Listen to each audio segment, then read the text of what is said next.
Preparem-se para um mergulho profundo. Um dos temas mais fascinantes e desafiadores dos evangelhos. As palavras difíceis de Jesus. Essas frases que, ao longo dos séculos, provocaram debates, interpretações e, vou confessar, até algumas dores de cabeça, né? É verdade. Para nos guiar nessa jornada, a gente tem uma bússola e tanto o livro Hard Sayings of Jesus, do renomado teólogo F. F. Bruce. Ah, Bruce é fantástico, com a erudição e sensibilidade dele, né, nos ajuda a navegar por essas águas profundas, decifrando o contexto histórico sonoro da linguagem e o impacto, né, que essas palavras tiveram sobre a audiência original. A gente sempre tem que voltar para lá, né, a audiência original de Jesus. É, e já aviso, algumas dessas frases elas vão nos tirar da zona de conforto, com certeza. Vão nos desafiar a repensar as nossas crenças e, quem sabe, aprofundar a nossa compreensão do Evangelho. Né? Isso aí. Mas acredita em mim, a jornada vale a pena. Prepare os marcas-textos, abra seus corações e mentes e vamos mergulhar. E antes de começarmos, um convite especial para você que está acompanhando a gente, né? Curta o episódio, siga o nosso canal, ative as notificações e, claro, compartilha com os amigos, né? E, claro, deixe nos comentários sugestões de livros que você gostaria de ver desvendados aqui no Fé em Letras. Isso, perfeito. Agora sim, vamos ao que interessa. Bruce coloca a gente logo de cara, frente a frente, com uma das frases mais chocantes de Jesus, né? Em verdade vos digo que, se não comerdes a carne do Filho do Homem e não beberdes o seu sangue, não tereis a vida em vós. Uau, imagine o impacto dessa declaração no contexto da época. É de arrepiar, né? João, no Evangelho, ele descreve a reação dos discípulos, né? Perplexos, confusos, alguns até escandalizados, né? Afinal, como entender essa linguagem, né? Tão literal, essa aparente apologia ao canibalismo. Mas Bruce, com maestria, né? Nos conduz para além da interpretação superficial, né? Revelando a profundidade da metáfora que Jesus usou. É nesse ponto que a análise de Bruce brilha. Ele destaca que Jesus, ao usar essa imagem, né, da carne e do sangue, está apontando por uma realidade espiritual, na verdade. É isso aí. A ideia de comer e beber, ela aponta para a necessidade, né, da gente internalizar, de se alimentar da essência do Cristo, dos seus ensinamentos, do seu amor, né? E essa digestão espiritual, por assim dizer, ela se concretiza na prática da Eucaristia, né? Onde o pão e o vinho se tornam símbolos do corpo e do sangue de Cristo, alimento para a nossa alma. É isso aí.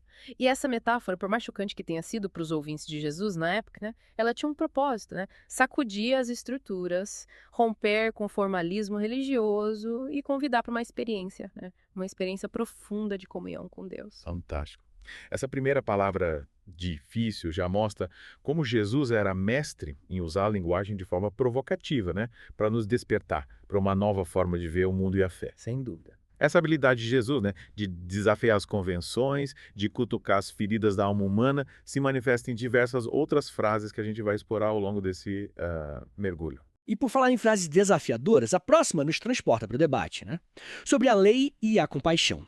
Jesus, em Marcos capítulo 2, versículos 27 e 28, afirma: o sábado foi feito por causa do homem, e não o homem por causa do sábado. Portanto, o Filho do Homem é Senhor, até mesmo do sábado. Que frase poderosa! Jesus, mais uma vez, né? Usa uma situação concreta, o debate sobre o sábado, para nos ensinar uma lição universal. Que lição, hein? Jesus questiona o legalismo, a rigidez, né? Daqueles que se prendiam à letra da lei, esquecendo do seu espírito, da sua essência. E o mais interessante é que Jesus, ao se declarar Senhor do sábado, né, tá usando um título com profundas raízes no aramaico, a língua falada na época. Uma expressão carregada de significado apontando para a autoridade de Jesus, né? Não apenas sobre a lei mosaica, mas sobre toda a criação. Ou seja, Jesus não está simplesmente abolindo a lei, ele está revelando seu verdadeiro sentido, o amor ao próximo, a compaixão, a liberdade, né, que nos liberta das amarras do legalismo. E essa liberdade, ela se manifesta de forma ainda mais radical, em outra palavra difícil que a gente vai analisar agora. Lembra do episódio da filha de Jairo? Sim. Marcos, capítulo 5, versículo 39. Jesus, ao chegar na casa, né? Onde a menina de 12 anos jazia morta, ele declara: por que esse alvoroço e choro? A menina não está morta, mas dorme. A cena é de tirar o fôlego. A menina já tinha sido declarada morta e Jesus, com a maior naturalidade, né, diz que ela apenas dorme. Imagine a reação das pessoas, né? Risos, deboche, incredulidade. Mas Bruce, com a perspicácia dele, ele nos convida a ir além, né, da reação superficial da multidão e mergulhar na profundidade da declaração de Jesus. É isso aí. E que a coisa fica interessante. Bruce levanta a questão. Será que Jesus estava usando a palavra dormir, literalmente? Ou estaria ele se referindo a um estado que transcende nossa compreensão da morte? Eis o enigma. Bruce, com cuidado, analisa as diferentes interpretações possíveis, né? Explorando a visão de Jesus sobre a morte e a ressurreição. Será que a morte é um sono passageiro? Um estado de transição para uma nova forma de existência. É de deixar qualquer um pensativo, né? Com certeza. E essa é a beleza do estudo das palavras difíceis de Jesus, né? Elas nos instigam, nos provocam, nos convidam a ir além da superfície, né? E mergulhar nas profundezas do mistério da fé. E por falar em mistério, Bruce nos apresenta um conjunto de frases, né, que usam imagens fortes, até perturbadoras. Sal, fogo, Gehenna. Sal, fogo, Gehenna. Que combinação inusitada. Pois é, o sal, na época de Jesus, era usado para purificação, assim como o fogo. Já Gehenna, um vale nos arredores de Jerusalém, era um depósito de lixo onde o fogo ardia continuamente, símbolo de destruição. E como conectar essas imagens com o perdão? Parece contraditório, né? Exatamente. Mas Bruce, com a sensibilidade teológica dele, ele nos guia por esse labirinto de símbolos, né? Revelando a profunda conexão entre a purificação pelo fogo e a graça do perdão. Interessante. Então, o fogo, nesse contexto, ele representa a ação purificadora do perdão de Deus, né, que nos liberta do pecado, da culpa, da condenação eterna. Exatamente. Bruce conecta a imagem do sal que salga com a do fogo que purifica, né? Ambos os elementos, em suas respectivas funções, apontam para a necessidade de a gente ser transformado, purificado, né? Para que a gente possa participar da vida plena que Deus nos oferece. E essa purificação, essa transformação interior, né, está intrinsecamente ligada à nossa capacidade de perdoar, como Jesus nos ensina em Mateus 18,35. Se não perdoardes de coração a vosso irmão, o meu Pai Celeste também não vos perdoará. Uma frase que vai direto ao ponto, sem rodeios. O perdão que recebemos de Deus, ele está condicionado à nossa capacidade de perdoar o É próximo. uma via de mão dupla, um ciclo virtuoso, né? Perdoamos porque fomos perdoados e, ao perdoar, nos tornamos mais semelhantes a Deus, que é misericórdia e amor. E essa lição fica ainda mais clara na parábola do servo inclemente, né? Que, após ter sua dívida perdoada pelo rei, se recusa a perdoar a dívida de um colega. Lembro bem dessa parábola. O rei, ao saber da atitude do servo, fica indignado e revoga o perdão concedido, né? Uma lição dura, mas necessária, sobre a importância da coerência, né? Entre o que a gente pede a Deus e o que praticamos na nossa vida. Sem dúvida. A parábola do servo inclemente é um espelho, né? Que reflete a nossa própria hipocrisia, a nossa tendência a exigir de Deus o que não estamos dispostos a oferecer ao próximo. Ou chamada autocrítica, a revisão dos nossos valores, né? Das nossas prioridades. E por falar em valores e prioridades, que tal a gente dar uma pausa para respirar fundo, né? Processar todas essas palavras difíceis, mas não vou embora. Na próxima parte do nosso mergulho, a gente continua explorando os ensinamentos desafiadores de Jesus com a ajuda do mestre F.F. Bruce. Voltamos já. E aí, pessoal? De volta para a segunda parte do nosso mergulho nas palavras difíceis de Jesus, hein? Já navegamos por temas como a Eucaristia, a lei, o perdão, e a cada frase que a gente explora, mais me impressiono com a capacidade de Jesus, né? De nos provocar, de tirar a gente da zona de conforto e levar a gente para um novo nível, né? De compreensão da fé. Verdade. E preparem-se porque as próximas frases que a gente vai desvendar são ainda mais desafiadoras. Com certeza. Mas é justamente nesses desafios que a gente encontra as maiores riquezas, né? As maiores oportunidades de crescimento espiritual. E para nos guiar por esse terreno acidentado, a gente tem a bússola do F.F. Bruce, né? Que com a sabedoria dele, a erudição, nos ajuda a decifrar o significado profundo dessas palavras, né? Que à primeira vista podem parecer paradoxais, até contraditórios, né? Exato. E para começar essa nova etapa da nossa jornada, vamos nos debruçar sobre uma frase, né? Que para muitos é o ápice do radicalismo cristão. Amai os vossos inimigos e orai pelos que vos perseguem. Mateus 5,44. Uau. Essa frase é um verdadeiro torpedo no nosso egoísmo, né? Na nossa tendência natural de retribuir o mal com o mal. Amar um inimigo. Orar por quem nos persegue. Como colocar isso em prática num mundo onde a lógica da vingança, da competição, da rivalidade parece imperar? É um desafio tanto. Mas Bruce, com a análise precisa dele, né? Nos ajuda a compreender a profundidade do amor, né, que Jesus nos propõe. E que tipo de amor é esse? Para Jesus, amar o inimigo não se resume a um sentimento, né, de afeição, de simpatia, muito mais do que isso, é uma atitude, né, uma escolha deliberada de agir com compaixão, com misericórdia, com justiça, mesmo diante daqueles que nos ferem, né, que nos prejudicam. É buscar o bem do outro independente das suas ações, né, dos seus méritos. É um amor que transcende as emoções, né? Se manifesta em ações concretas de perdão, de reconciliação, de busca pela paz. Exatamente. E esse amor radical que Jesus propõe é a chave para a construção de um mundo mais justo, né? Mais fraterno, onde a lógica da vingança e do ódio seja substituída pela lógica do perdão, da reconciliação. E por falar em desafios, Bruce nos apresenta outra frase que tira a gente da zona de conforto, né? E leva a gente a questionar nossa própria capacidade de viver o evangelho. Sede vós, pois, perfeitos, como é perfeito o vosso Pai Celestial. Mateus 5,48. Perfeitos, como assim? Quem de nós, meros mortais, né? Pode se atrever a almejar a perfeição divina. Ele dá um nó na cabeça, né? Mas calma, Bruce. Com a sabedoria dele, né? Explica que Jesus, ao usar a palavra perfeitos, ele não está se referindo a uma perfeição impecável, sem falhas, inalcançável para nós, né? Seres humanos limitados. É isso aí. A perfeição que Jesus convida a gente a buscar é a perfeição do amor, da compaixão, da misericórdia. É a perfeição que se manifesta nas nossas ações, né? Nas nossas escolhas, no nosso compromisso com a justiça, com o bem comum. Ou seja, uma perfeição que se constrói dia após dia, né? Através do esforço constante de nos aproximarmos de Deus, né? De seguirmos os ensinamentos e de vivermos de acordo com a sua vontade. Exatamente. E essa busca pela perfeição do amor não é um privilégio de poucos, não. É o chamado a todos os discípulos de Jesus, sem exceção. E essa busca se manifesta em atitudes concretas, como na frase que a gente vai analisar agora. Se alguém te bater na face direita, oferece-lhe também a esquerda. Mateus 5:39. Essa frase é um verdadeiro soco no estômago da nossa lógica natural, né? Que nos impulsiona a revidar, a se defender, né? Diante da agressão. Da outra face, parece loucura. Essa frase tira a gente da zona de conforto, coloca a gente frente a frente com a radicalidade do evangelho. Mas, Bruce, quando a análise precisa dele, né? Ajuda a gente a compreender a lógica por trás dessa aparente passividade. Jesus, ao convidar a gente a dar outra face, ele não está nos incentivando a sermos covardes, né? A nos submetermos passivamente à violência. Então, qual a mensagem que Jesus quer transmitir com essa frase? Jesus propõe um caminho, né?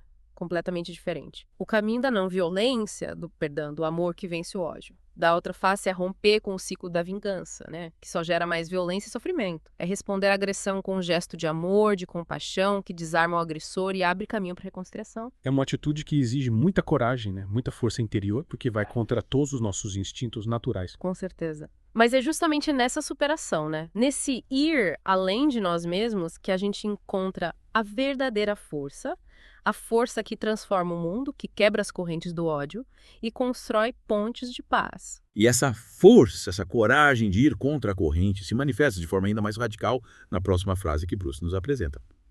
Há eunucos que a si mesmos se fizeram eunucos por causa do reino dos céus. Mateus 19:12. Essa frase, confesso, sempre me intrigou. Eunucos. Que imagem forte. Que metáfora intrigante. Assim de deixar qualquer um de cabelo em pé. Mas calma. Bruce, com a sabedoria, a sensibilidade dele, né, nos guia por esse labirinto de símbolos, revelando o significado, né, profundo dessa frase, que, à primeira vista, pode parecer chocante. E o que Bruce nos revela? Ele explica que Jesus, ao usar essa imagem do eunuco, está se referindo àqueles, né, que renunciam ao casamento, à família, aos prazeres da vida conjugal, para se dedicarem integralmente ao reino de Deus. Ou seja, não se trata de uma apologia à mutilação física, né, mas de uma metáfora para a radicalidade, né, do compromisso com o evangelho. Exatamente. É a entrega total, é a renúncia a tudo que impede a gente de seguir Jesus com todo o nosso coração, né? Com toda a nossa alma, com todas as nossas forças. E essa renúncia, essa entrega radical, ela pode se manifestar de diferentes formas, né? Não apenas no celibato, mas em todas as áreas da nossa vida. A disposição de desapegar dos bens materiais, né? Dos prazeres efêmeros, das ambições egoístas, para colocar o reino de Deus em primeiro lugar. E esse desapego, essa renúncia, nos leva à próxima frase que Bruce analisa, né? Todo pecado e blasfêmia serão perdoados aos homens, mas a blasfêmia contra o Espírito Santo não será perdoada. Mateus 12:31. Essa frase, confesso, sempre me causou certa angústia. O que seria esse pecado imperdoável, né? Essa blasfêmia contra o Espírito Santo? É uma frase que coloca a gente frente a frente com a nossa fragilidade, né? Com a nossa capacidade de errar, de pecar. Mas Bruce, com a expertise dele em teologia, nos ajuda a compreender o significado, né, profundo dessa frase, dissipando os nossos medos e nos conduzindo para a luz da misericórdia divina. E o que Bruce nos revela sobre esse pecado tão temido? Ele explica que a blasfêmia contra o Espírito Santo não se refere a um pecado específico, a uma palavra, a um gesto. É muito mais profundo que isso. É uma atitude, uma postura de rejeição deliberada da graça de Deus, né? Da ação do Espírito Santo na nossa vida.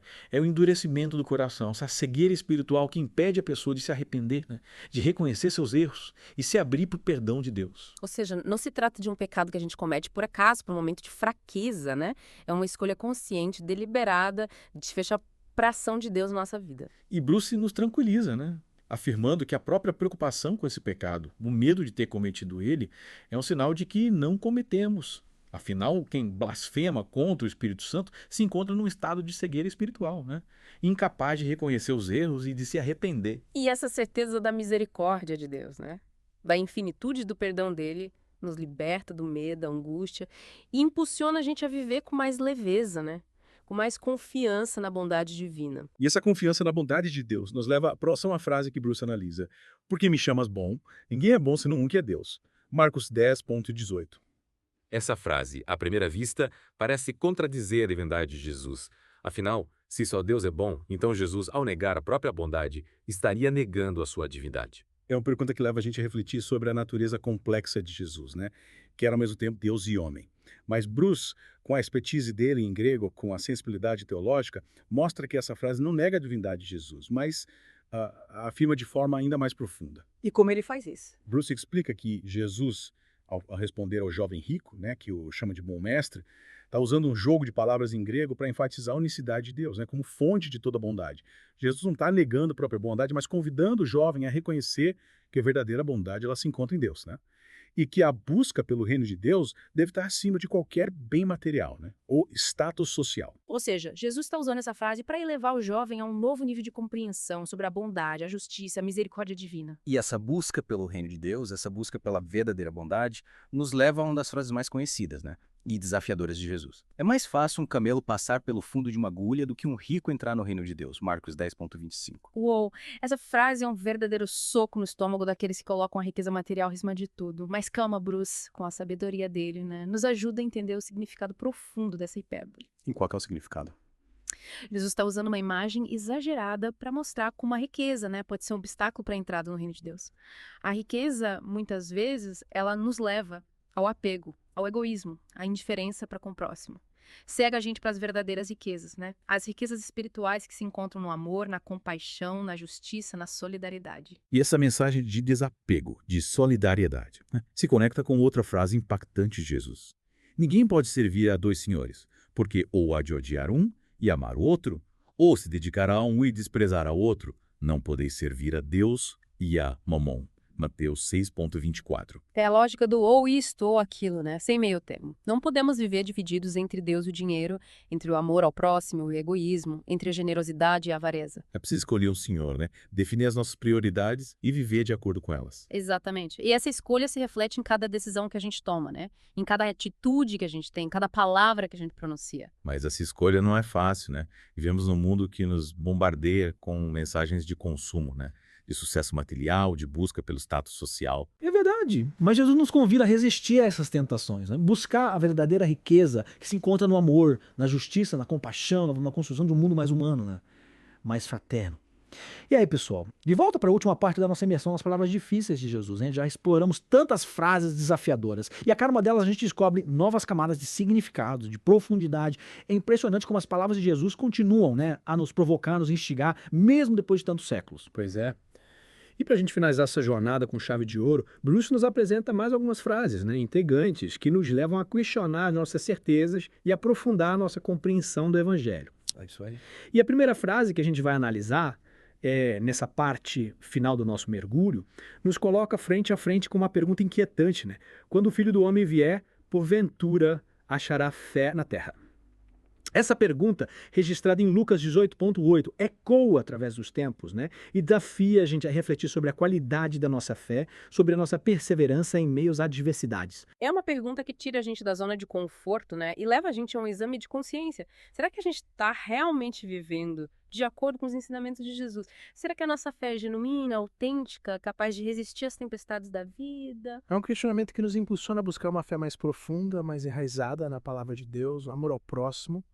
E essa busca nos leva à parábola dos trabalhadores da vinha, né? Onde aqueles que foram contratados por último recebem o mesmo pagamento que os que trabalharam o dia todo. Essa parábola, registrada em Mateus 20, pode parecer injusta à primeira vista, né? Mas Bruce nos ajuda a enxergar a lógica da graça divina que se manifesta através dela. Exatamente. A parábola ilustra a generosidade de Deus, né? Que concede a sua graça a todos, independentemente do tempo ou da intensidade dos seus esforços.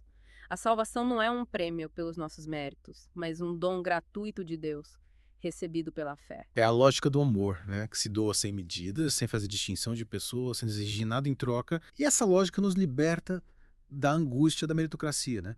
Da necessidade de provar o nosso valor para sermos aceitos por Deus. É isso aí. E por falar em salvação, chegamos a uma frase que, para muitos, soa como um decreto de exclusão, né?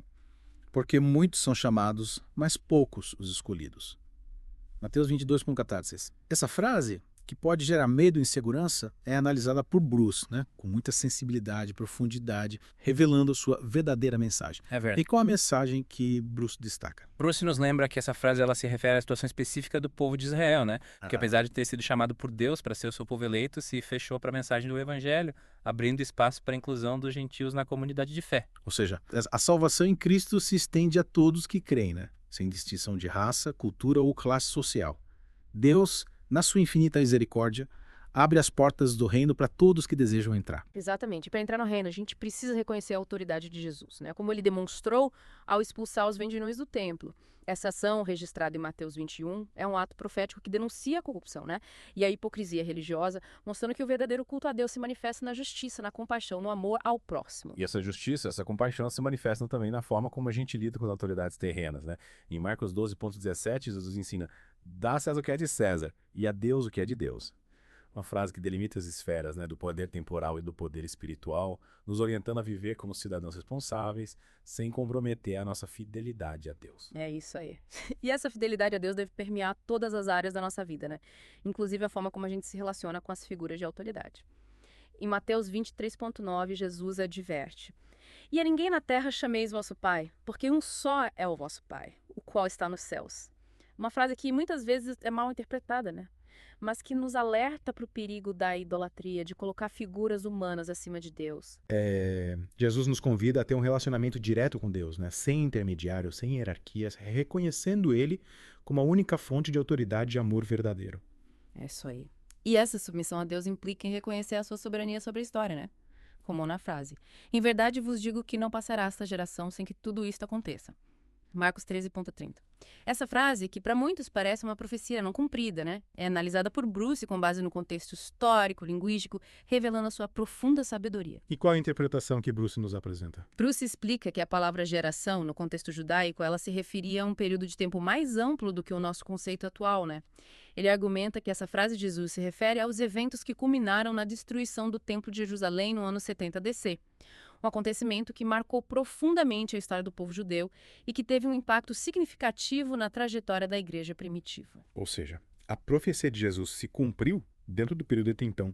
Ele mesmo delimitou, né? Confirmando a sua autoridade e o seu conhecimento dos desígnios divinos. Exatamente. E por falar em fim dos tempos, a gente chega a uma frase enigmática, né? Que nos convida a refletir sobre a inevitabilidade do juízo divino. Onde estiver o cadáver, aí se ajuntarão os abutres. Mateus 24,28.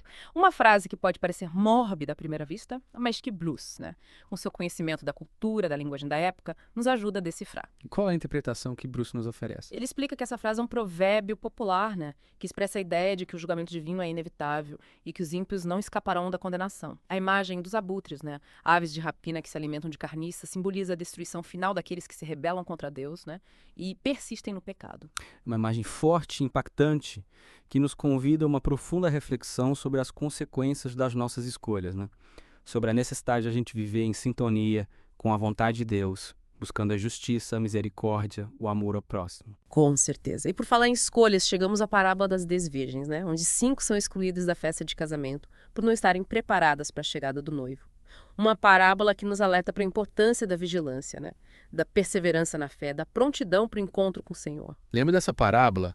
As 5 virgens prudentes que levaram azeite extra para suas lâmpadas representam aqueles que vivem em constante estado de graça, né? Nutridos pela palavra de Deus, pela prática do amor. As 5 virgens insensatas que deixaram suas lâmpadas se apagar simbolizam aqueles que se descuidam da sua vida espiritual, né? Deixando-se levar pelas distrações do mundo. Exatamente. A parábola das 10 virgens é um chamado à vigilância, né? A perseverança na fé e a prontidão para o encontro com o Senhor. A gente não sabe o dia nem a hora da sua vinda, por isso precisamos estar preparados, né?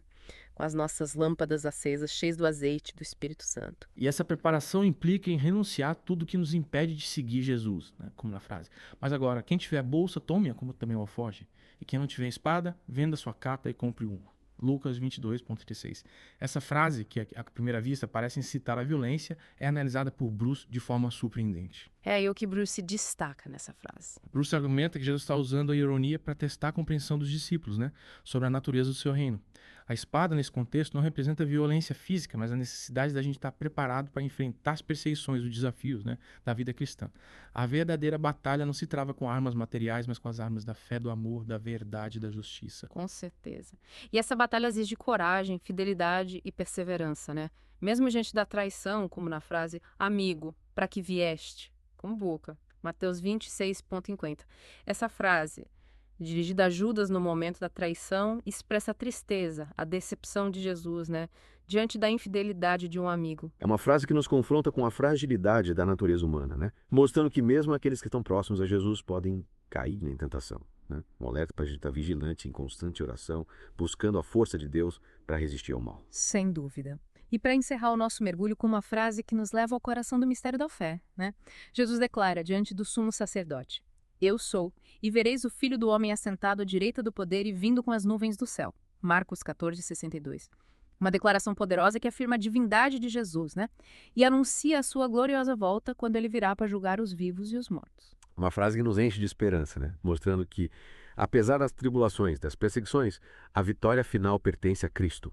Ele é o Senhor da história, o Alfa e o Ômega, o princípio e o fim. Amém. E mesmo em meio ao sofrimento, à dor, a nossa fé se ancora na certeza da presença de Deus, né? Como expressa na última frase que a gente vai analisar. Eloi, Eloi, lama sabachthani. Quer dizer, Deus meu, por que me desamparaste? Marcos 15,34. Esse grito de agonia de Jesus na cruz ecoa a dor, né? O sofrimento de todos que se sentem abandonados por Deus. Mas Bruce, com a sensibilidade e a sabedoria dele, nos ajuda a compreender o significado, né? Profundo desse momento crucial na história da salvação. E qual a interpretação que Grussa nos oferece? Ele explica que esse grito de abandono ele não expressa uma ruptura com Deus, tá? Mas sim a identificação de Jesus com a humanidade, né? Na sua fragilidade, no seu sofrimento. Jesus, ao se entregar totalmente à vontade do Pai, experimenta a solidão, o abandono, a dor da separação, para que nós nunca mais precisemos passar por isso sozinhos. É a expressão máxima do amor de Deus por nós, né? Um amor que se doa até as últimas consequências. Um amor que vence a morte e nos abre as portas para a vida eterna. Que jornada incrível. Percorremos um caminho desafiador, né? Repleto de perguntas, de dúvidas, de reflexões. Mas a cada frase que a gente analisou, a cada palavra que a gente desvendou, a nossa fé se fortaleceu, a nossa compreensão do Evangelho se aprofundou e a nossa esperança se renovou. É isso aí, pessoal. Chegamos ao fim de mais um mergulho profundo aqui no Fé em Letras. Esperamos que vocês tenham gostado dessa viagem, né? Pelas palavras difíceis de Jesus. E lembrem-se, curtam, sigam o canal, ativem as notificações e compartilhem esse episódio com seus amigos. Isso. E não se esqueçam de deixar os seus comentários, né? Suas dúvidas, suas reflexões. A fé, ela se alimenta do diálogo, da partilha, da busca conjunta pela verdade. Continuem nos acompanhando para mais mergulhos profundos na fé cristã. Até a próxima. E que a paz de Cristo esteja com vocês.